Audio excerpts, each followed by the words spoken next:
میں یہ نہیں سمجھتا کہ میں دین باقیوں سے بات بہتر سمجھتا ہوں، لیکن میں ایک تاریخ کا طالب علم ہوں اور میں نے تاریخ کو بڑا اسٹڈی کیا، اور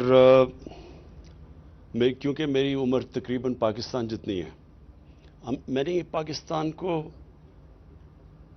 مختلف سٹیجز سے گزرتے دیکھا کہ ایک وقت ایسا بھی تھا کہ پاکستان اس سارے خطے میں وہ ملک دیکھا جاتا تھا جو سب سے تیزی سے پروگریس کر رہا ہے، اور پاکستانیوں کی دنیا میں عزت تھی۔ ہمارا پریزیڈنٹ جب 60s میں امریکہ گیا تو امریکن پریزیڈنٹ اس کو ایئرپورٹ پہ ریسیو کرنے آیا۔ اسی پریزیڈنٹ جب انگلینڈ گیا تو اس کو جس طرح کی ویلکم دی گئی برطانیہ کے اندر، کیونکہ ایک ملک کی حیثیت تھی اور لوگ یہ دیکھ رہے تھے کہ ملک بڑی تیزی سے اوپر جا رہا ہے، اور اس کے اوپر پریڈکشنز بھی تھیں۔ ایک کتاب میں مینشن کیا گیا کہ ایشیا کا کیلیفورنیا بننے جا رہا ہے پاکستان، اور پھر ہم نے اس کا زوال بھی دیکھا، نیچے بھی آتے دیکھا۔ اور اسی لیے میری طرح کا آدمی جس کو اللہ سب کچھ دے بیٹھا تھا، جس کا بڑا نام تھا، اس لیے وہ پالیٹکس میں آیا، کیونکہ پالیٹکس میں جتنے لوگ آئے ان کو تو کوئی پہلے نہیں جانتا تھا، ان کی کوئی حیثیت نہیں تھی۔ بعد میں پالیٹکس میں ان کا نام آیا، لیکن مجھے تو سب پہلے جانتے تھے اور اللہ نے سب کچھ دے چکا تھا۔ تو وجہ اس میں آنے کی یہ تھی کہ تب تک ایک اللہ نے جو سب سے بڑا تحفہ دیتا ہے انسان کو، وہ ہے ایمان کا تحفہ۔ کوئی بھی اس سے بڑا تحفہ نہیں ہے، اور وہ جن کو اللہ یہ تحفہ دیتا ہے، تو قرآن میں یہ بھی آیت ہے کہ ایمان والے انسان کو پہچان جائیں گے، کیونکہ جو ایمان والا آدمی ہوتا ہے وہ آزاد ہو جاتا ہے کئی چیزوں سے، جو کہ زنجیریں زمین میں انسان کو روک کے رکھتی ہیں اس کا پوٹینشل اچیو کرنے کے لیے۔ وہ ایمان وہ زنجیریں توڑ دیتا ہے، جس کو علامہ اقبال جب شاہین کہتے ہیں، اقبال کا شاہین، تو وہ زنجیریں توڑ کے اوپر جاتا ہے۔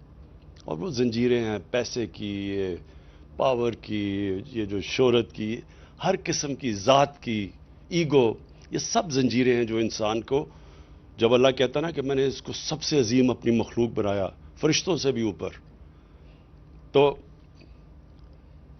اس کا مطلب یہ ہے کہ انسان میں وہ پوٹینشل ہے جو کسی میں بھی نہیں ہے، لیکن وہ پوٹینشل اچیو کرنے کے لیے انسان کو وہ زنجیریں توڑنی پڑتی ہیں، اور وہ ایمان وہ زنجیریں توڑ دیتا ہے۔ تو تاریخ کا میں طالب علم ہوں کیونکہ میں نے یہ بڑا اسٹڈی کیا کہ وہ کیا جادو ہوا کہ ایک دم، جو ابھی شیخ یاسر نے بتایا کہ 1% صرف مکہ کے لوگ پڑھے لکھے تھے، کوئی حیثیت نہیں تھی، 2 سپر پاورز تھی، پرشین امپائر اور بیزنٹائن امپائر، بڑی پاورز تھی، ان میں کوئی حیثیت نہیں تھی عربوں کی۔ تو وہ کیا تھا کہ وہ دنیا کی انہوں نے امامت کرنی شروع کر دی؟ تو وہ میں نے بڑا اسٹڈی کیا، اور اس کے ساتھ پھر میں نے ریلیٹ کیا پاکستان کو، کیونکہ ہمارا تو واحد ملک بنا تھا اسلام کے نام پہ، اور تو کوئی ملک نہیں اسلام کے نام پہ بنا۔ ایران میں ایرانی رہتے تھے، مصر مصری، لیکن یہ تو بنایا ہی گیا تھا اسلام کے لیے۔ تو میں نے اس کو جب اسٹڈی کیا تو میں نے جتنا میں اسٹڈی کرتا گیا اور جتنا اللہ نے میرا ایمان مضبوط کرتا گیا، اتنا ہی میں اس نتیجے پہ پہنچا کہ جب تک ہم سیرت نبی پہ نہیں چلیں گے تب تک ہم وہ مقام نہیں حاصل کر سکتے جو علامہ اقبال کا خواب تھا۔ علامہ اقبال کو اگر آپ اسٹڈی کریں، بہت بڑا ایک ذہن تھا جو مغربی فلسفے بھی سمجھ گیا، اور جو گراؤنڈڈ تھے اپنے دین کے اندر اور اپنی اسلام کی تاریخ میں۔ اس لیے انہوں نے جو ایک ورڈ انگریزی کے اوریجنل تھاٹ، انہوں نے جو ان کی جو سوچ تھی وہ بالکل ایک کسی کے غلام، یعنی جو ذہنی غلام بدقسمتی سے کلونیلزم کی وجہ سے مسلمان دنیا میں ذہنی غلام ہیں، جو اپنی غلامی کی زنجیریں نہیں توڑ سکتے، وہ زیادہ خوفناک ہیں جسمانی غلامی سے۔ تو علامہ اقبال وہ تھے جو کہ اوریجنل تھاٹ تب دیا جب وہ موازنہ کر بیٹھے کہ یہ مغربی سویلائزیشن کیوں اوپر گیا اور ہمارا کیوں زوال آیا، اور پھر انہوں نے شکوہ اور جواب شکوہ میں جواب بھی دیے کہ ہم ایک وقت پہ یہاں تھے اور اب ہم یہاں ہیں، کیوں ہیں؟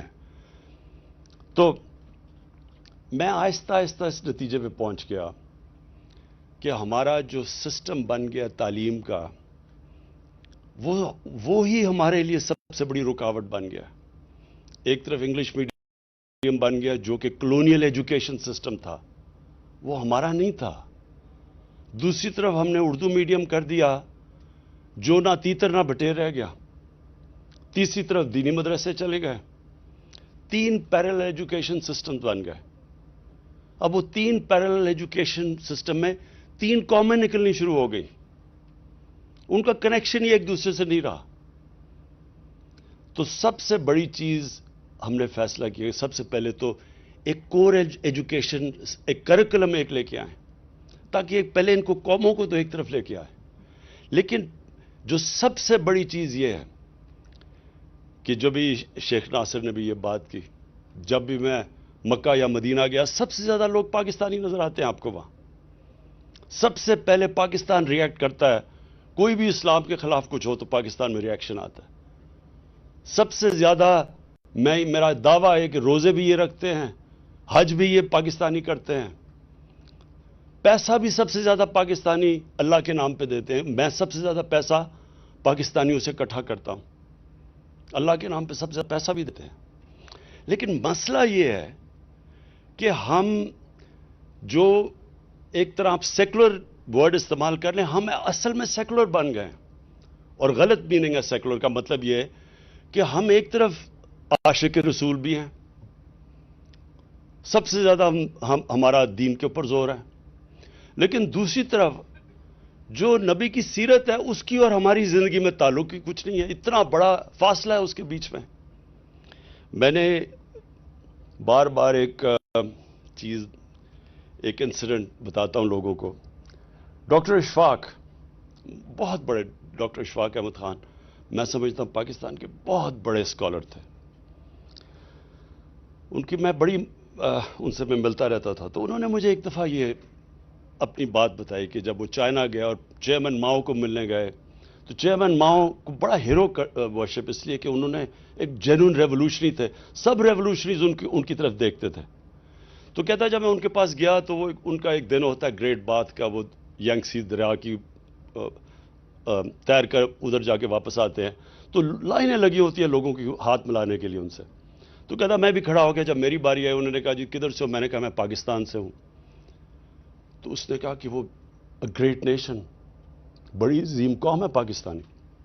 بڑا حیران ہوا ڈاکٹر اشفاق۔ تو کہتا ساری لائن لگی ہوئی لوگوں کے پیچھے ادھر کھڑے ہو کے چیئرمین ماؤ نے مجھے ایک واقعہ بتایا کہ ان دنوں میں ایمبیسی کیپٹل کراچی تھا، تو کہتا کراچی کے اندر جو ایمبیسڈر تھا چائنا کا، وہ اس کا پاکستانی چیس پلیئر پارٹنر تھا۔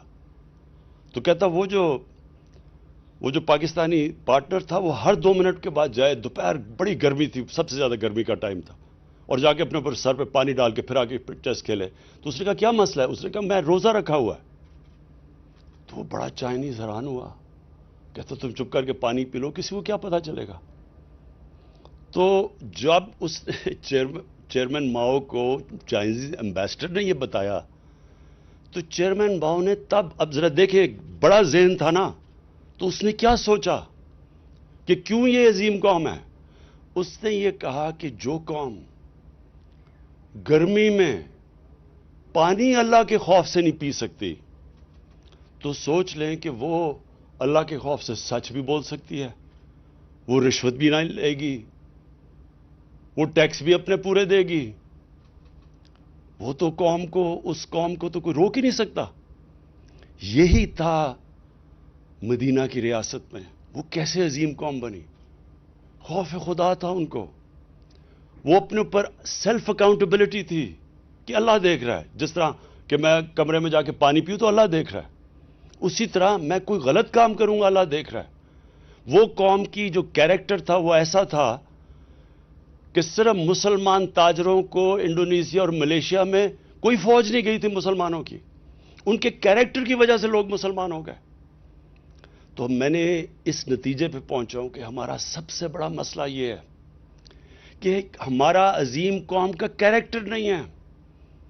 عظیم قوم بننے کے لیے عظیم کیریکٹر چاہیے.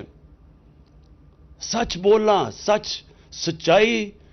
ایک دفعہ نبی صلی اللہ علیہ وسلم نے, کسی نے, ایک قریش آیا, کہتا جی میرا سارا قبیلہ مسلمان ہو گیا, لیکن میری جتنی اس کی عمر ہوگی, میں اس عمر کے اس حصے میں ہوں کہ میں اب عادتیں اپنی نہیں بدل سکتا. تو مجھے کوئی ایک چیز بتائیں کہ میں وہ کر لوں عمل, جس سے میں اپنی عادتیں بھی رکھوں اور مسلمان بھی ہو جاؤں. تو انہوں نے کہا سچ بولا کرو. یہ سچائی بہت بڑا کیریکٹر کا, جو نبی صلی اللہ علیہ وسلم کے نبوت سے پہلے کیریکٹر کی تھی, صادق اور امین, سچ بولنے والے اور انصاف کرنے والے. اس کے اوپر بنتی ہے کیریکٹر کی بنیاد. اور جو لیڈرشپ ہوتی ہے, کوئی بھی لیڈر بن ہی نہیں سکتا, رسپیکٹ کمانڈ کر ہی نہیں سکتا جب تک اس میں یہ دو صفتیں نہ ہوں, سچا آدمی اور انصاف کرنے والا آدمی. تو میں نے اس لیے تب سے سوچا کہ کبھی اللہ نے موقع دیا تو یہ میں نے ضرور کرنا ہے کہ ایک اپنے ملک کے اندر انسٹیٹیوشنز بنانی ہے جو کہ ایک نبی کی سیرت اور ہمارے اعمال کو جوڑے. یہ جب تک جڑیں گے نہیں, ہم عظیم قوم نہیں بن سکتے. اور یہ ہم وہ بن سکتے اس لیے ہیں کہ اکثریت عاشق رسول ہے. یہ جو سارا خطہ مسلمان ہوا تھا, یہ عاشق رسول نے مسلمان کیا تھا. یہ جو ہمارے بڑے بڑے بزرگ تھے, اولیاء کرام, بابا بلے شاہ, خواجہ معین الدین چشتی, نظام الدین اولیاء, داتا صاحب, میاں میر, بابا فرید گنج شکر, یہ سب عاشق رسول تھے. اور انہوں نے عام انسان کی زبان میں سیرت نبی کا پیغام لے کے گئے. قوالی ایجاد کی گئی صرف اس لیے کہ عام لوگوں کو پیغام دیا جائے ہمارے نبی صلی اللہ علیہ وسلم کا. تو اس لیے دو چیزیں, ایک تو رحمت العالمین اتھارٹی, اس کا کیا مقصد ہے؟ اس کا یہی مقصد ہے اکٹھا کرنا سیرت نبی اور ہمارے اعمال کو. اس کے لیے ہم نے میڈیا کا پورا استعمال کریں گے, ٹیلی ویژن کا, سیریلز کا, جس طرح ترکی سیریل ہے ارتگرل, اپنی تاریخ کا, بچوں کے کارٹونز کا, واٹس ایپ کا. ہم یہ ساری چیزیں استعمال کریں گے لوگوں کو آسان, لوگوں کی زبان میں پیغام دینا کہ کیا سیرت نبی ہے کیا, اور کیوں آپ عظیم قوم نہیں بن سکتے, کیوں ایک انسان عظیم انسان نہیں بن سکتا جب تک اس کے اوپر نہ چلے. جو مدینہ کی ریاست, اس کے اندر جو سب سے بڑی چیز اگر آپ نوٹس کریں, تاریخ پڑھیں, تو اتنے چھوٹے وقفے میں اتنے زیادہ عظیم انسان دنیا کی تاریخ میں نہیں آئے. جو دیکھتے تھے تو عظیم آدمی بن جاتا تھا. کوئی سینٹرل ایشیا نکل گیا, کوئی مصر نکل گیا, کوئی کدھر, کوئی وہ موراکو میں گھوڑے دھڑا دیے اس نے سمندر میں کہ اللہ تیری زمین ختم ہو گئی ہے. ایک سے ایک بڑا عظیم انسان بن گیا. اس یونیورسٹی کے اندر میں چاہتا ہوں کہ یہ ریسرچ کی جائے, بتایا جائے لوگوں کو. یونیورسٹیز بن ہی نہیں سکتی جب تک ان کے اندر ریسرچ نہیں ہوتی. یونیورسٹی تو بنتی ریسرچ سے ہے. ہمارے ملک میں ریسرچ ہی نہیں ہے. کوئی یہ نہیں بتا رہا آج تک کہ وہ کیا کوالٹیز تھی ان لوگوں کی کو جو دنیا کی امامت کر لی. تاریخ میں تو اس کی کوئی مثال ہے ہی نہیں کہ وہ لوگ جن کی حیثیت ہی کوئی نہیں تھی, وہ دیکھتے دیکھتے دنیا کی امامت کرنا شروع کر دیا. اور یہی نہیں کہ صرف یہی نہیں کہ انہوں نے فتح کی, سارے سائنٹسٹ ٹاپ مسلمان تھے, کلچرل لیڈرز تھے دنیا کے. دنیا کے تھاٹ لیڈرز ایسے بنے کہ انہوں نے دنیا کی علم کو لے کے آئے, عربی میں ٹرانسلیشن کی اور ادھر سے پھر تھاٹ ڈیولپ کیا. لیکن سب سے امپورٹنٹ چیز یہ تھی کہ تقریباً سارے جو بڑے بڑے اسکالرز اور سائنسدان تھے, سب اسلام کے اسکالرز بھی تھے. دونوں اکٹھے چل رہے تھے. ہمارے سائنس اور اسلام میں کوئی لڑائی نہیں تھی. ہاں ایک بعد میں ضرور چلی ریشنلسٹ اور ان کے اندر جو دوسری دو اسکول آف تھاٹس کے اندر چلا، لیکن آن دا ہول اسکالر بن ہی نہیں سکتے تھے. کوئی بھی پڑھ لیں، البرونی پڑھیں، ابن خلدون پڑھ لیں، ساروں کے اندر ان کا کنیکشن اللہ کے ساتھ تھا. سو وہ کنیکٹڈ تھے. اس وقت جو ضرورت ہے پاکستان میں دو چیزوں کی. ایک کہ ہماری یونیورسٹیز کے اندر ریسرچ کی جائے. سب سے بڑا مسئلہ ہمارا اس وقت ملک میں آیا ہوا ہے ویسٹرن کلچر. ویسٹرن کلچر کو ہم صحیح معنی میں کرٹیک نہیں کر سکتے. ہم بتا ہی نہیں سکتے اپنے آنے والی نسلوں کو کہ اس کی طاقت کیا ہے، کیا وجہ ہے کہ ویسٹرن کلچر اوپر ٹیکنالوجیکل سائنٹیفک ان میں آگے نکل چکا ہے دنیا سے، لیکن ان کی جو اسپرچل سائڈ ہے اس میں کیا مسئلے آ رہے ہیں ان کے. اسپرچولی وہ نیچے جا رہے ہیں، چرچز بند ہو رہے ہیں. پوپ نے ابھی اسٹیٹمنٹ دی ہے، اس نے کہا Europe has become spiritual barren area, desert, spiritual desert. کیا وجہ ہے؟ دونوں کو انسان میں جسم بھی ہوتا ہے اور روح بھی ہوتی ہے. انسان دو چیزوں کا بنا ہوتا ہے.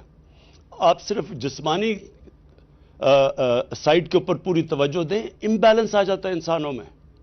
اور یہی وجہ ہے کہ ہمارے جو یوتھ ہے اس میں کنفیوژن آئی ہوئی ہے اس وقت. ایک تو وہ دیکھتا ہے ویسٹرن کلچر اور ان کی آگے اور ٹیکنالوجیکل پروگریس ہر طرح آگے ہیں، تو وہ ایک دوسری طرف ہمارا دیکھتا ہے اور وہ سمجھتا ہے کہ ہم تو پیچھے رہ گئے ہیں دنیا سے. اور یہ بہت بڑی ٹیمپٹیشن ہوتی ہے جب کوئی معاشرہ پروگریس کرتا ہے اس کو بلائنڈلی کاپی کرنا شروع کر دیں. اور وہ اس لیے ہوتا ہے کہ ہمارے ملک میں صحیح معنی میں ہم ریسرچ کر کے اپنی یوتھ کو انفارم چوائسز دینے کا موقع نہیں دے رہے. جب ہم ریسرچ کریں گے، جب ہم بتائیں گے کہ یہ ان کی طاقت ہے، ان کی کمزوری ہے، کیا ان کے مسئلے آئے جب ان کی اسپرچولیٹی گری ہے، ان کا فیملی سسٹم میں کیا مسئلہ ہے، خاندانی نظام ان کا نیچے چلا گیا ہے، وہ کتنی 40 سال پہلے ان کا خاندانی نظام کدھر تھا، آج کدھر چلا گیا ہے، اس کے کتنے اثرات ہیں معاشرے میں. یہ یونیورسٹیز کا کام ہے. ریسرچ کریں، بتائیں، آگاہ کریں لوگوں کو. پھر بچوں کے اوپر کیا گزر رہی ہے. موبائل فون، دنیا میں اتنا بڑا چیلنج نہیں آیا جو آج موبائل فون سے آیا ہے. اس کے پازیٹیوز کیا ہیں، کتنا فائدہ ہے، تعلیم اس سے کتنا علم حاصل کر رہے ہیں بچے ینگ ایج پہ. لیکن جو اس کے اندر پورنوگرافک مٹیریل آ رہا ہے اس کے نقصانات کیا ہیں، کیسے کوپ کرنا ہے، بچوں کو ہتھیار کیسے دینے ہیں. یہ جو ایک بالکل نئی ریالٹی آ گئی ہے، آپ یہ بند تو نہیں کر سکتے، سوشل میڈیا کو نہیں بند کر سکتے، آپ روک تو نہیں سکتے ان کو، لیکن آپ اپنے بچوں کو کم از کم بتا تو سکتے ہیں اچھے برے کی، اس کی ایڈوانٹیج کیا ہے، یہ طرز زندگی لوگے تو اس کا یہ نقصان آتا ہے، اس کے یہ فائدے ہیں. ہم اپنے بچوں کو چوائسز تو دے سکتے ہیں. اور پھر میں ورڈ یوز کرتا ہوں، انفارم چوائسز. انفارم چوائسز تب آتی ہیں جب آپ بچوں کو بتائیں تو صحیح، آگاہ کریں، شعور پیدا کریں انہوں میں. اس لیے یہ یونیورسٹیز بڑی امپورٹنٹ ہے. القادر یونیورسٹی کے اندر انشاءاللہ ریسرچ کی جائے گی، انٹرنیشنل اسکالرز کے ساتھ ان کے ساتھ کنیکشنز ہوں گے، جس طرح شیخ ناصر ہے. ڈیبیٹس کروائی جائیں گی. ڈیبیٹس یہ یاد رکھیں کہ ہمارے ملک میں ایک بہت بڑا ہمیں نقصان پہنچا ہے. ہم اجتہاد ہی نہیں ہونے دیتے. قرآن کے اندر اللہ کا حکم ہے اجتہاد کرو، ڈیبیٹ کرو. جب آپ اجتہاد ہی نہیں ہونے دیں گے تو تھاٹ پروسیس آگے کیسے بڑھے گا. علامہ اقبال کا جو کتاب ہے ریکنسٹرکشن آف اسلامک تھاٹ، وہ اس کے اندر تو اگر آپ جس کا موقف آپ سے مختلف ہوگا آپ اس کو کافر کہہ دیں گے تو اجتہاد کیسے ہوگی. تو ہم آگے تو بڑھ ہی نہیں سکتے. ہم اسلام کی، اور اس لیے جو سب سے بہترین اسلام کے اوپر کام ہو رہا ہے وہ مغربی ممالک میں ہو رہا ہے. شیخ یاسر آپ کو بتائیں گے کس طرح کی وہاں ڈیبیٹس چل رہی ہیں، کیسے کیسے سکولرز وہاں بیٹھے ہوئے ہیں، کیونکہ وہاں کفر کا فتوی کا ڈر نہیں ہے. ہمارے ملک میں پھر سے کہتا ہوں کہ بہت پوٹینشل ہے. اللہ نے اس ملک کو سب کچھ دیا. ہمارا جو سب سے بڑا مسئلہ لیڈرشپ، ہمارے لیڈرشپ کے اندر جو جس طرح کے لیڈرز آنے چاہیے وہ نہیں آتے. وہ کیوں؟ کیونکہ لیڈرز کے اندر وہ جو کیریکٹر لیڈر کا ہے وہ نہیں ہے. ہمارے پولیٹیکل لیڈرشپ کے اندر بجائے یہ سوچیں کہ یہ بہت بڑا، آپ جب ایک لیڈر بنتے ہیں آپ پہ اللہ بہت بڑی ذمہ داری ڈال دیتا ہے.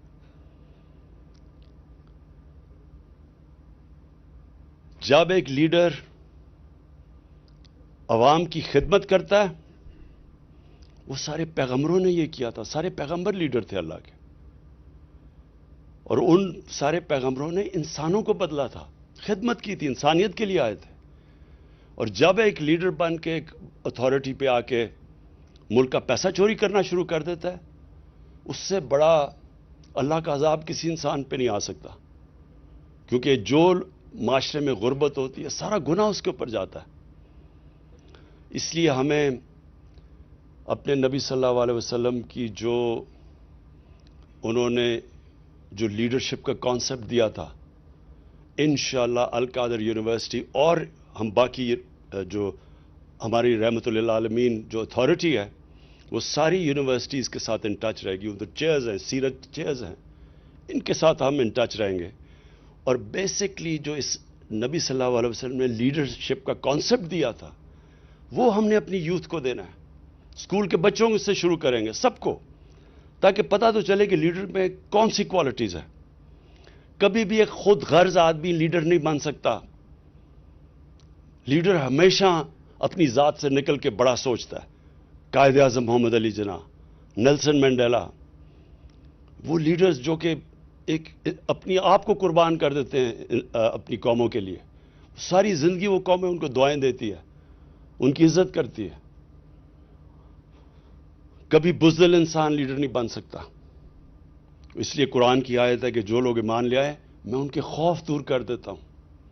اس لیے وہ جو ایک دم لیڈرز کی بارش ہوئی تھی مدینہ کی ریاست کے بعد، جب ہمارے نبی صلی اللہ علیہ وسلم کی دنیا سے جانے کے بعد ایک سے ایک بڑا لیڈر بن گیا تھا، کیونکہ ان کے خوف دور چلے گئے تھے.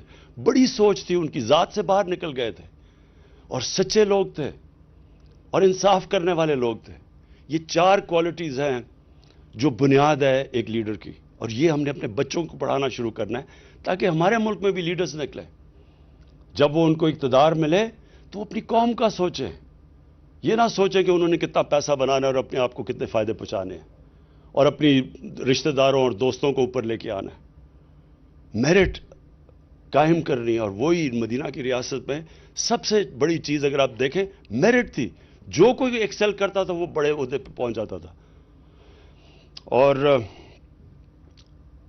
جو آخر میں یہ چاہتا ہوں کہ ہماری یونیورسٹی سے اس طرح کی اسکالرشپ ہو، اور انشاءاللہ جو ہماری رحمت للعالمین اتھارٹی ہے وہ سارے انٹرنیشنل اسکالرز کے ساتھ ان ٹچ ہے. اور ہماری کوشش یہ ہے کہ آگے سے، اور یہ ہوگا، میں آپ کو پھر بتا رہا ہوں کہ باہر کسی نہ کسی ملک میں وہ ہمارے نبی صلی اللہ علیہ وسلم کی شان میں پھر سے گستاخی کریں گے. لیکن اس بار ہی میں چاہتا ہوں کہ ایک بڑا انٹلیکچل، ریزنڈ، سوچ سمجھ کے، قانون دیکھ کے ایک اس طرح کا ہمارے ساتھ ہمارا رسپانس جائے. سارے مسلمان اسکالر سے پہلے کنسلٹ کریں، مسلمان ہیڈز آف اسٹیٹ سے کنسلٹ کر کے ایک وہ رسپانس جائے جو یہ نہ ان کو کہنا پڑ جائے کہ جی جب دیکھیں مسلمان دنیا آزادی رائے کے خلاف ہے.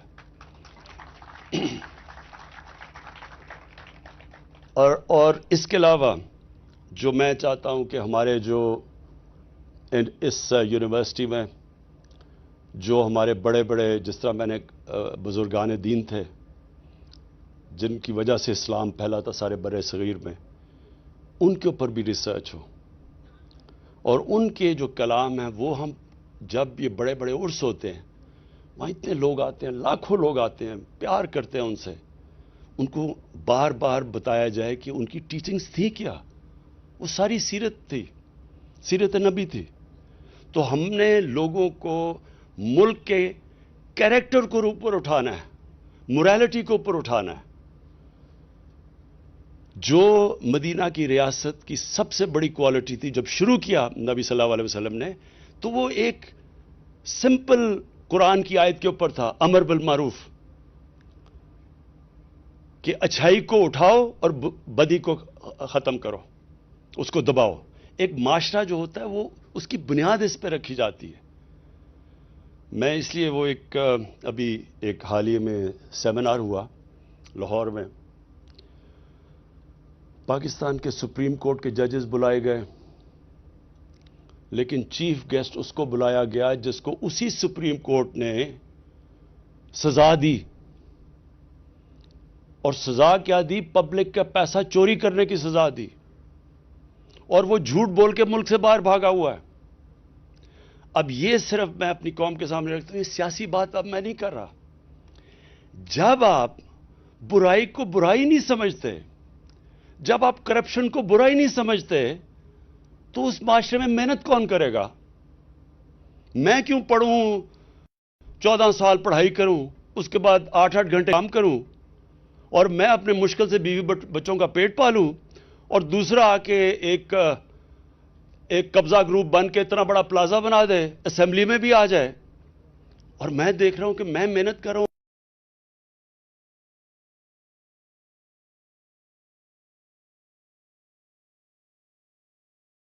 اور یہ دیکھو، کوئی محنت کیے بغیر اتنا بڑا، کوئی ماں کے اندر جب آپ کی اخلاقیات تباہ ہو جاتی ہے، آپ کے معاشرے میں سونا نکلے، ہیرے نکلے، جو مرضی نکلے، وہ ریاست نہیں بچ سکتی۔ ایک ریاست جس کی موریلٹی، مورل سٹینڈرڈز ہوتی ہیں، اس کو ایٹم بم بھی تباہ نہیں کر سکتا، جس طرح جاپان تھا، وہ پھر کھڑی ہو جائے گی۔ تو آپ کو ایٹم بم مارنے کی ضرورت ہی نہیں پڑتی اس معاشرے کی جس کی موریلٹی ختم ہو جاتی ہے۔ جب ہم کرپشن کو برا نہیں سمجھتے تو معاشرہ تو تباہ ہو جاتا ہے۔ اور یہ سب سے بڑا ظلم اس معاشرے میں نے 1985 کے بعد جو چینج دیکھا ہے، ہم نے تو پاکستان کو دیکھا نا، جو سب سے بڑی تباہی آئی ہے کہ ہم چوروں کو برا ہی نہیں سمجھتے، تو ہم یہ میسج دیتے ہیں کہ ڈاکہ مارنا تو بڑا ڈاکہ مارنا، صرف چھوٹے چور ہی پکڑے جاتے ہیں پاکستان میں۔ کبھی کوئی معاشرہ نہیں سروائیو کر سکتا، اور اس لیے بھی میں اس نتیجے پہ آیا ہوں کہ ہم نے اپنی آنے والی نسلوں کو، ینگر جنریشن کو، اپنے یونیورسٹی سٹوڈنٹس کو، ہم نے سیرت نبی کے ذریعے ان کی ہم نے مورالٹی، کیریکٹر بلڈنگ کرنی ہے، مورل رینیسانس کرنا ہے۔ اور انشاءاللہ میرے میں کبھی کوئی شک نہیں ہے کہ اللہ نے باقی سب کچھ دیا ہمیں، سب کچھ یہاں، ہر اللہ کی نعمت پاکستان میں ہے، صرف انشاءاللہ وہ جو کیریکٹر بلڈنگ ہے، وہ ہماری وہ قوم جو ہے ہی عاشق رسول، اس کو بس کنیکٹ کر دیا تو انشاءاللہ مجھے کبھی کوئی شک نہیں ہے کہ ہم ایک عظیم قوم بنیں گے۔ میں پھر سے فیکلٹی ہماری جو القادر کی ہے، سٹوڈنٹس جو پہلا بیچ آیا ہے، میں اب سب کو ویلکم بھی کروں، اور یہ میرا ایمان ہے کہ انشاءاللہ ہمیشہ بڑی بڑی انسٹیٹیوٹس چھوٹی شروع ہوتی ہیں۔ اب یہ ہم نے تھوڑے سا اس کا انسٹیٹیوٹ کا سیکشن کھولا ہے، لیکن میں جب اوپر سے دیکھتا ہوں اس ساری انسٹیٹیوٹ کو اور اس علاقے کو، میرے میں کوئی شک نہیں کہ یہ ایک وہ دنیا کے اندر، میں پاکستان کی اب بات نہیں کر رہا، اسلام کی دنیا میں ایک انسٹیٹیوٹ بنے گی، یہ کوآرڈینیٹ کرے گی، جس طرح الازہر کا نام ہے اسی طرح یہ بھی وہ ایک انسٹیٹیوٹ بنے گی۔ مجھے خوشی یہ ہے کہ یہ تقریباً 2.5 سال کے اوپننگ ہو گئی، جو میں پرائم منسٹر یونیورسٹی بنا رہا ہوں، وہ دنیا کی ٹاپ ٹیکنالوجیز کی وہ یونیورسٹی ہوگی، جو لیٹسٹ ٹیکنالوجیز ہیں اس کے اوپر۔ لیکن گورنمنٹ اتنی آہستہ چلتی ہے کہ 3 سال ہو گئے، اب جا کے ہم شروع کرنے لگے، تو یہ بدقسمتی ہے، یہ گورنمنٹ کی نہیں ہے، اس لیے یہ بڑی جلدی کھل گئی ہے۔ اور میری جو اس سے پہلے نمل یونیورسٹی ہے، وہ میرا ایک ویژن ہے، پاکستان کی پہلی نالج سٹی جس طرح آکسفورڈ اور کیمبرج ہے۔ تو میں آج پھر سے بڑی اپنی خوشی کا اظہار کرتا ہوں، مجھے بڑا آج خوشی ہو رہی ہے کہ اتنے چھوٹے ٹائم میں ہماری یہ جو القادر یونیورسٹی ہے یہ کام شروع کر دیا۔ شکریہ جی۔